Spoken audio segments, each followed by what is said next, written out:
জাতীয় পরিচয়পত্র পাওয়ার আনুষ্ঠানিক প্রক্রিয়া সম্পূর্ণ করেছেন বিএনপির ভারপ্রাপ্ত চেয়ারম্যান তারেক রহমান। আজ শনিবার দুপুর ১:১টায় নির্বাচন কমিশনে উপস্থিত হয়ে তিনি নিজের আঙুলের ছাপ ও চোখের আইরিশ প্রদান করেন।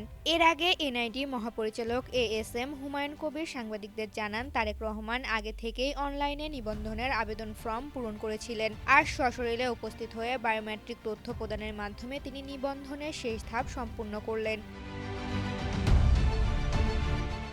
এনআইডির ডিজি আরও জানান, সংগৃহীত তথ্যগুলো এখন স্বয়ংক্রিয় সফটওয়্যারের মাধ্যমে সার্ভারে যাচাই করা হবে। যদি অন্য কোনো তথ্যের সাথে অমিল না থাকে তবে আগামী ৫ থেকে ২৪ ঘন্টার মধ্যে তার এনআইডি নম্বর জেনারেট হবে। পুরো প্রক্রিয়াটি ডিজিটাল পদ্ধতিতে সম্পূর্ণ হওয়ায় এখানে মানুষের হস্তক্ষেপের কোনো সুযোগ নেই। নিবন্ধন প্রক্রিয়া শেষে তারেক রহমান চাইলে নির্বাচন কমিশন থেকে সরাসরি স্মার্ট কার্ড সংগ্রহ করতে পারেন অথবা তার মোবাইলে আসা এসএমএস লিংকের মাধ্যমে অনলাইন থেকে এনআইডি ডাউনলোড করে নিতে পারবেন। দীর্ঘ সময় পর তার এই এনআইডি গ্রহণের বিষয়টি রাজনৈতিক অঙ্গনে বেশ গুরুত্বের সাথে দেখা হচ্ছে।